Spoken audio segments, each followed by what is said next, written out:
Woof. Howdy, fellow Trailhounds. We are back on the trail once again with Old Man and his dog. Act 4 begins today with episode 30. So, let us begin. We're getting into the back half of the story now. We made it up Catadine, and, well, we had a cliffhanger at the end of Act 3. Without ado, thank you for stopping by. Hopefully you listen all the way through for my original spoken word series of Uncle Diogenes' digital campfire and my storytelling. Episode 30. Whispers of an Echo. Act 4 opening. The fire.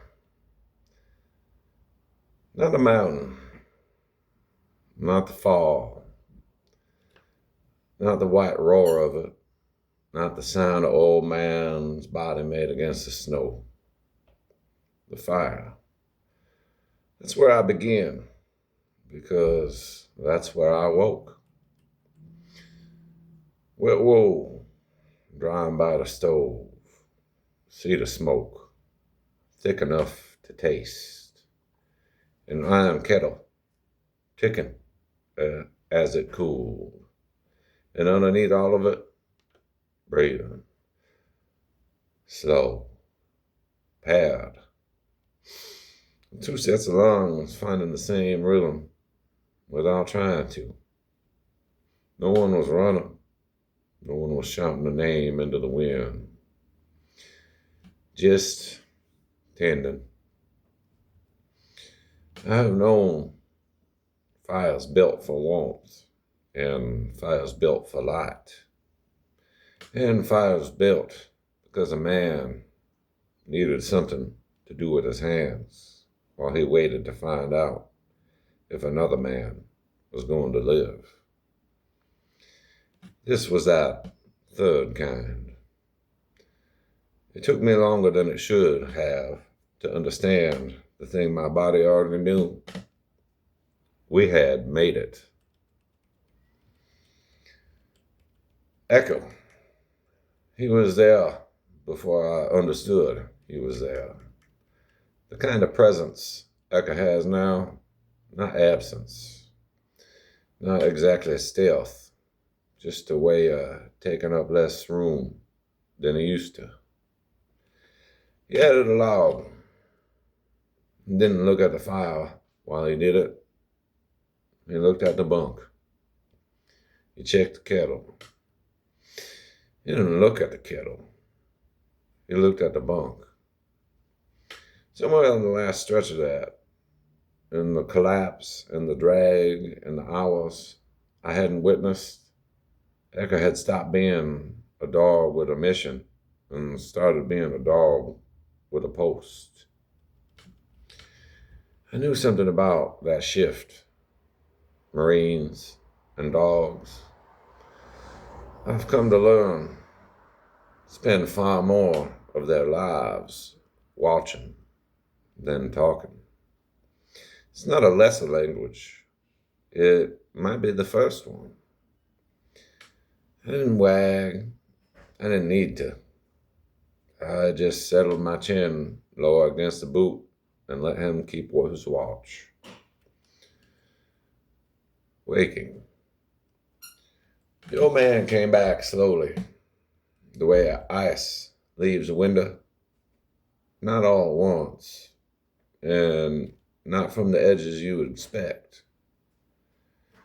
His eyes opened before his voice did, and his voice came back smaller than I remembered it. Kettle still warm? Echo huffed, half a laugh. Barely. Long pause. The old man's eyes found the ceiling beams, then the fire, then finally Echo.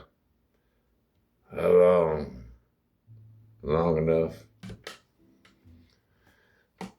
That was all. No counting the hours. No telling of the dragon. the cold, the odds. Just an old man and a quieter man trading 4 words like men do when the real conversation is going to take a lot longer than either of them has strength for yet. The accountant.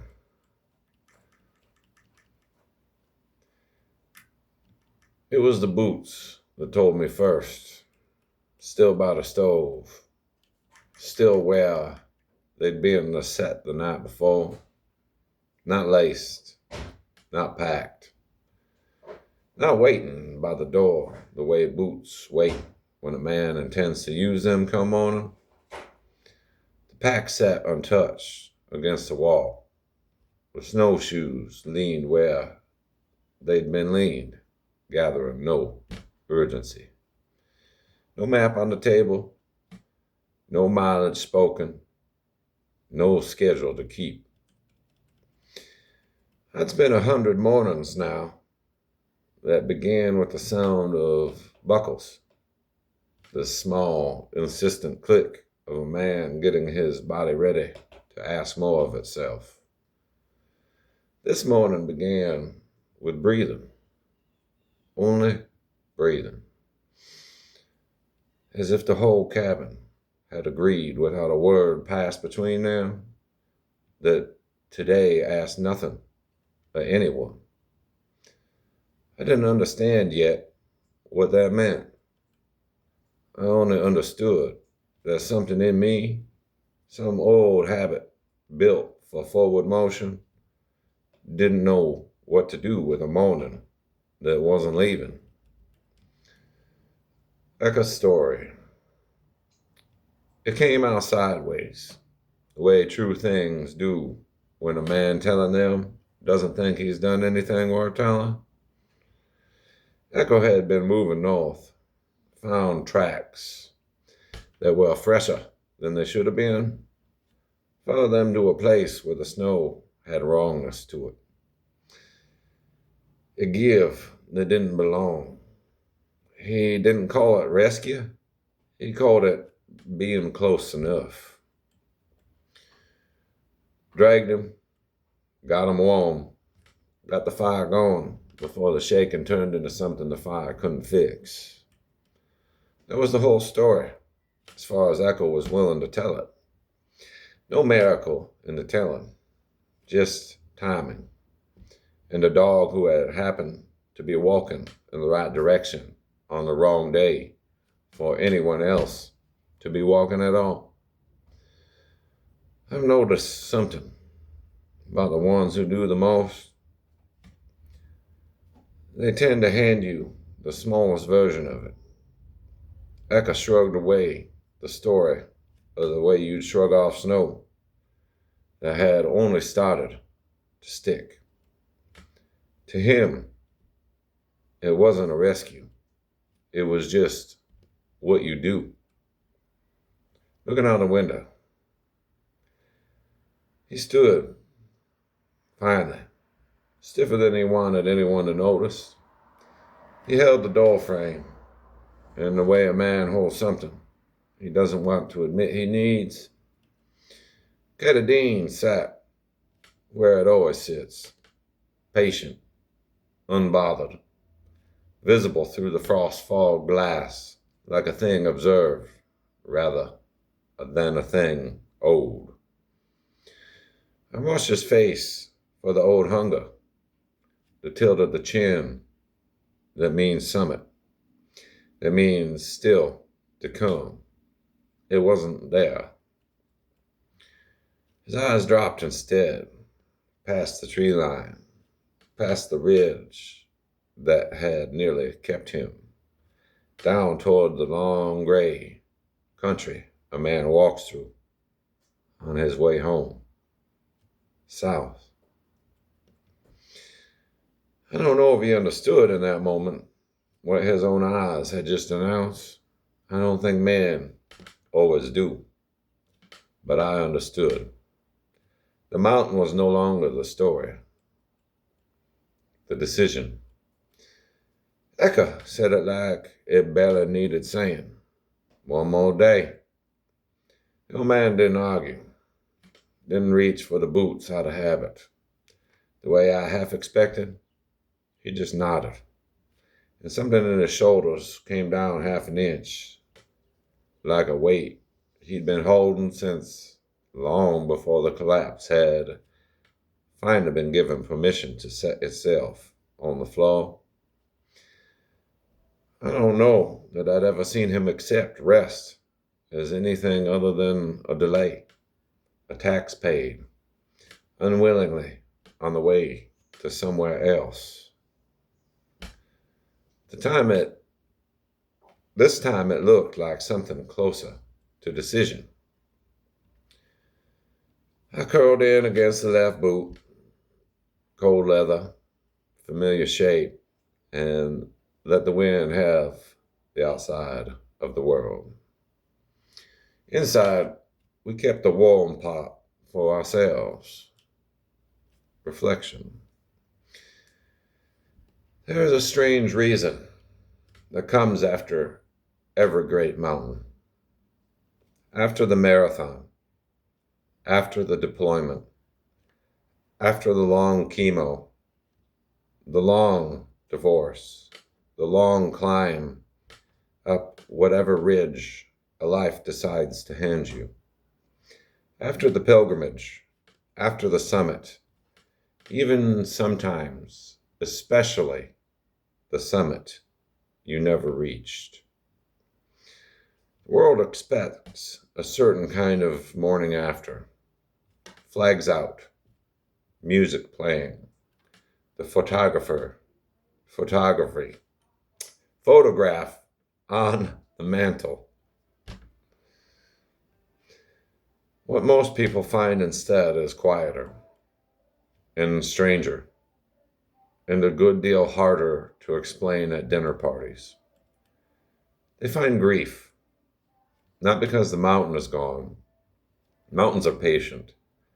They'll still be standing next April, the way Katadine sat outside that frost-fogged glass, unbothered by anyone's timeline but its own. The grief is for the other thing that's gone. The person who did the climbing, the version of yourself built entirely for forward motion, who knew exactly what mourning was for, who understood their worth in the mileage and buckles and the next hard mile earned.